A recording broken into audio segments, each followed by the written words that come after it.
नमस्कार दर्शक बंधु मु दिव्य आपण मानकु स्वागत जनाऊँगी सुभद्रा योजनार आउ गोटे नुआ अपडेट को। दर्शक बंधु आसंता काली फेब्रुआरी 8 तारिख सुभद्रा योजनार चतुर्थ पर्याय टंका मिलवाक जाउची। तेबे एही चतुर्थ पर्याय रे 18 लाख रु अधिक महिला आसंता काली 5000 टंका लेखाई पाइबे।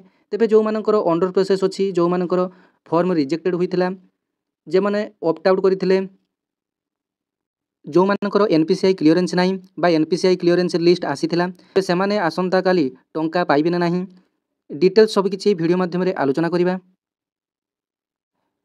तेबे आसंतु प्रथमे संपूर्ण खबरटी को जानि नेबा, तापरे आपण मानकर अंडर प्रोसेस थिले किंबा ऑप्ट आउट होइथिले एवं आपण मानकर रिजेक्टेड होइथिले आपण माने काली टंका पाइबे कि नहीं ताहा आलोचना करिबा।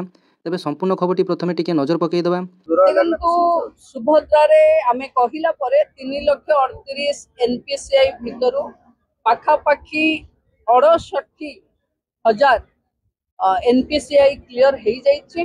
मु भावुची तांको पर्सनली अप्रोच करने को पड़ो, कारण आम मुख्यमंत्री कहते जे गोटे भी योग्य हिताधिकारी बाद पड़े ना। तेणु जेपर्यंत हिताधिकारी जोड़ी होउथिबे से पर्यंत सुभद्रा मिलुथिबो।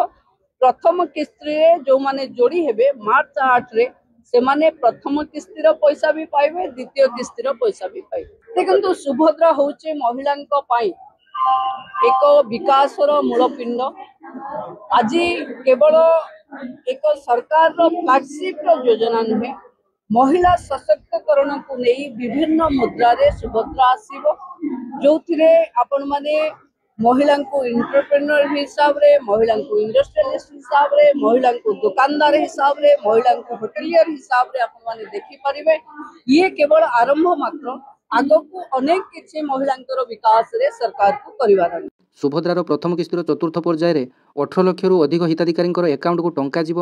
उपमुख्यमंत्री बड़ सूचना, जो मानू यही टंका मिली नहीं 3 तारिख और 4 तारिख रे बैंक जाई ई-केवाईसी क्लियर कले यही टंका मिलिबो बोली पूर्वर उपमुख्यमंत्री प्रभात परिड़ा सूचना दे सारिथिले।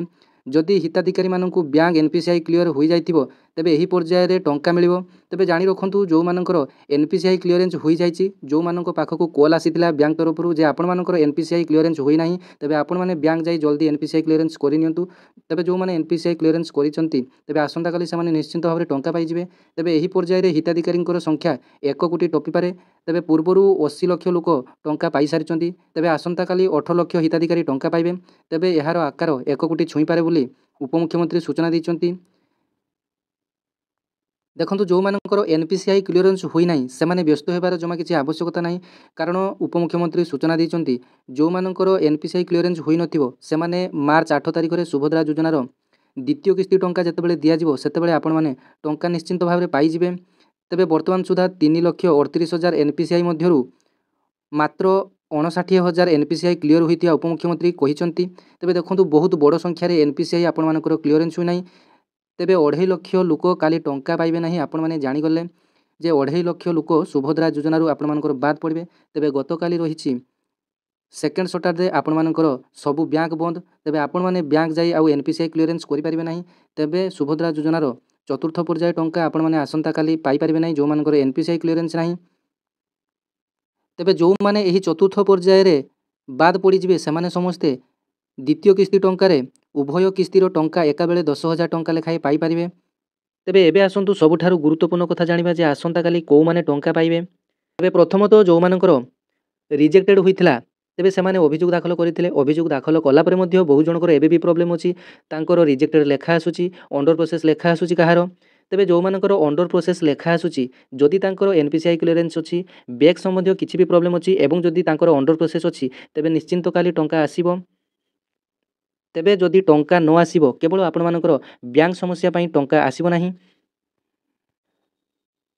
आ गुटे गुरुत्वपूर्ण कथा हला जो मानकर सुभद्रा ई-केवाईसी होई नाही सेमानकर अंडर प्रोसेस लेखा आसुची, सेमाने जदि सुभद्रा ई-केवाईसी करि नाहंती तेबे आसंता काली आपण मानको टंका मिलिबो नाही। तेबे देखंतु आपण माने जदि सुभद्रा योजना रे ओटीपी रे अप्लाई करथिले, फिंगरप्रिंट किछि देई नाहंती किंबा आई स्कैन आपण मानकर होई नाही, आपण मानकर अंडर प्रोसेस लेखा आसुची, तेबे आपण माननकु कॉल आसीथिबो मध्ये ई-केवाईसी करिया पई निकटस्थ जनसेवा केंद्र को जाई। जदि आपण माने ई-केवाईसी करि नथिबे तेबे आसंता काली आपण माने ई सुभद्रा योजना रे टंका पाइबे नाही। तेबे जो मानकर भी अंडर प्रोसेस अछि ତେବେ ଆପଣମାନଙ୍କର ସମସ୍ତଙ୍କର ଟଙ୍କା ଆସିବ। ତେବେ ଯେଉଁମାନଙ୍କର ଟଙ୍କା ନ ଆସିବ ସେମାନଙ୍କର ବ୍ୟାଙ୍କ ସମସ୍ୟା ପାଇଁ ଟଙ୍କା ଆସିବ ନାହିଁ। ତେବେ ଆପଣମାନେ ଭାବୁଥିବେ ଯେ ଅଣ୍ଡର ପ୍ରୋସେସ୍ ଅଛି, ଆମର ଟଙ୍କା ଆସିବ ନାହିଁ। ତେବେ ଆପଣମାନଙ୍କୁ ପାଇଁ ସୁଭଦ୍ରା ହେଲ୍ପଲାଇନ୍ ନମ୍ବରକୁ କଲ୍ କରିଥିଲି। ତ ସେମାନଙ୍କର କହିବା କଥା ଅନୁଯାୟୀ ଯେ ଯେଉଁମାନଙ୍କର ଅଣ୍ଡର ପ୍ରୋସେସ୍ ଅଛି ଅର୍ଥାତ୍ ସରକାରଙ୍କର ବିଚାରାଧୀନ ରହିଛି, ଯେବେ ଆପଣମାନେ ଟଙ୍କା ପାଇଯିବେ, ଟଙ୍କା ପାଇସାରିଲା ପରେ ଆପଣମାନଙ୍କର ସବୁକିଛି ଡାଟା କ୍ଲିଅର ହୋଇଯିବ। ତାପରେ ଆପଣମାନଙ୍କର ସେଠାରେ ଏପ୍ରୁଭ୍ଡ ଲେଖା ଆସିବ ଏବଂ ପେମେଣ୍ଟ ଜାଗାରେ ଆପଣମାନଙ୍କର ପେମେଣ୍ଟ ଡିଷ୍ଟ୍ରିବ୍ୟୁଟ୍ ଲେଖା ଆସିବ। ତେବେ ପୂର୍ବରୁ ଆପଣମାନଙ୍କୁ ଭିଡ଼ିଓ ମାଧ୍ୟମରେ ବାରମ୍ବାର କହିଛି ଏନ୍ପିସିଆଇ ଲିଷ୍ଟ ଆପଣମାନେ ଦେଖି ଏନ୍ପିସିଆଇ କ୍ଲିୟରେନ୍ସ କରିନିଅନ୍ତୁ। ଡିବିଟି ଆକାଉଣ୍ଟ ଯଦି ଅସୁବିଧା କ'ଣ ହେଉଛି ତେବେ ଡିବିଟି ଆକାଉଣ୍ଟ ବଦଳରେ ଆପଣମାନେ ପୋଷ୍ଟ ଅଫିସ୍ ଯାଇ ଆପଣମାନେ ଗୋଟିଏ IPPB account India post payment bank account ଗୋଟିଏ ପୋଷ୍ଟ ଅଫିସ୍ ଆକାଉଣ୍ଟ ଖୋଲି ଦିଅନ୍ତୁ। ସେଥିରେ ଏନ୍ପିସିଆଇର ପ୍ରୋବ୍ଲେମ୍ କିଛି ନଥାଏ କିମ୍ବା ଡିବିଟିରେ ପ୍ରୋବ୍ଲେମ୍ କିଛି ନଥାଏ। ୱାନ୍ସ ଆପଣମାନେ ଆକାଉଣ୍ଟ ଖୋଲି ଦେଇ ସାରିଲା ପରେ ତେବେ ଆପଣମାନଙ୍କର ଡିବିଟି ମ୍ୟାପିଂ ହୋଇଯାଏ ଏବଂ ଏନ୍ପିସିଆଇ କ୍ଲିୟରେନ୍ସ ମଧ୍ୟ ହୋଇଯାଏ। ତେବେ ସେକେଣ୍ଡ ଥର ଆପଣମାନଙ୍କୁ ଆଉ ପୋଷ୍ଟ ଅଫିସ୍ ଯିବା ପାଇଁ ପଡ଼ିବ ନାହିଁ। ତେବେ ଆପଣମାନେ ଯଦି ଏହି ଆକାଉଣ୍ଟଟି ଖୋଲି ନାହାନ୍ତି ତେବେ ଆସନ୍ତାକାଲି ମଧ୍ୟ ଆପଣମାନଙ୍କ ପାଇଁ ସୁଯୋଗ ରହିଛି। ଆପଣମାନେ କାଲି 10ଟାରେ ଯାଇ ଏହି ଆକାଉଣ୍ଟଟି ଖୋଲିଦେବେ। ତେବେ ଏହି ଆକାଉଣ୍ଟଟି ଆପଣମାନଙ୍କର ସାଙ୍ଗେ ସାଙ୍ଗେ ଆକ୍ଟିଭେଟ୍ ହୋଇଯାଏ।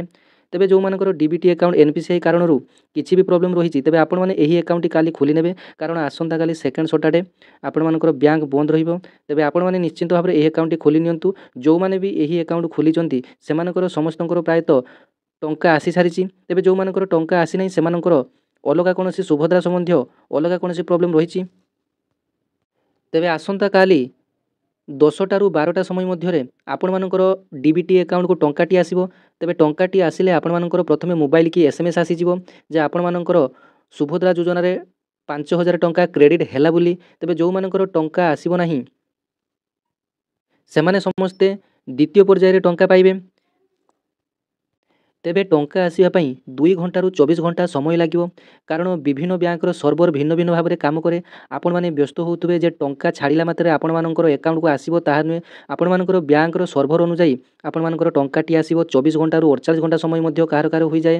ତେବେ କାହାର ମଧ୍ୟ SMS ଆସିନଥିବ କିନ୍ତୁ ଆକାଉଣ୍ଟକୁ ଟଙ୍କାଟି କ୍ରେଡ଼ିଟ୍ ହୋଇଯାଇଥିବ। ତେବେ ଏହି ପରିସ୍ଥିତିରେ ଆପଣମାନେ ଯେଉଁମାନେ ଗୁଗୁଲ୍ ପେ କିମ୍ବା ଫୋନ୍ପେ ୟୁଜ୍ କରୁଛନ୍ତି ନିଜ ଆକାଉଣ୍ଟଟିକୁ ଲିଙ୍କ କରି ଆପଣମାନେ ଷ୍ଟାଟସଟିକୁ କିମ୍ବା ହିଷ୍ଟ୍ରିଟିକୁ ମଧ୍ୟ ଚେକ୍ କରିନେବେ ଯେ ଆପଣମାନଙ୍କର ଟଙ୍କା ଆସିଛି କି ନାହିଁ। ଏବଂ ଯେଉଁମାନେ ଜାଣିପାରିବେ ନାହିଁ ସେମାନେ ଆଧାର କାର୍ଡ଼ଟିକୁ ନେଇ ନଚେତ୍ ବ୍ୟାଙ୍କ ପାସବହିଟିକୁ ନେଇ ନିକଟସ୍ଥ ଜନସେବା କେନ୍ଦ୍ରକୁ ଯାଇ ଟଙ୍କା ଆସିଛି କି ନାହିଁ ତାହା ମଧ୍ୟ ଜାଣିପାରିବେ। ତେବେ ଆସନ୍ତାକାଲି 10ଟାରୁ 12ଟା ମଧ୍ୟରେ ଆପଣମାନଙ୍କର ଟଙ୍କା ଆସିଯିବ। ତେବେ ଏଇଟା ଥିଲା ଆପଣମାନଙ୍କ ପାଇଁ ସବୁଠାରୁ ବଡ଼ ଅପଡ଼େଟ୍। ତେବେ କେଉଁମାନଙ୍କୁ ଟଙ୍କା ମିଳିବ କେଉଁମାନଙ୍କୁ ଟଙ୍କା ମିଳିବ ନାହିଁ ଆପଣମାନଙ୍କର ଦ୍ୱନ୍ଦ୍ୱ କ୍ଲିଅର ହୋଇଯାଇଥିବ। ତେବେ ଆଶା କରିବି ଭିଡ଼ିଓଟି ଭଲ ଲାଗିଥିବ। ଚ୍ୟାନେଲଟିକୁ ନିଶ୍ଚିନ୍ତ ଭାବରେ ସବସ୍କ୍ରାଇବ୍ କରିନେବେ। ପାଖରେ ଥିବା ଘଣ୍ଟି ଚିହ୍ନଟିକୁ ଦବାଇ ଅଲ୍ ନୋଟିଫିକେସନରେ ସେଟ୍ କରିଦେବେ, ଯାହାଫଳରେ ଓଡ଼ିଶାରେ ଆସୁଥିବା ପ୍ରତ୍ୟେକ ଯୋଜନାର ଲାଭ ବା ଅପଡ଼େଟ୍ ଏହି ଚ୍ୟାନେଲ ମାଧ୍ୟମରେ ପାଇପାରିବେ। ଧନ୍ୟବାଦ। ଜୟ ଜଗନ୍ନାଥ।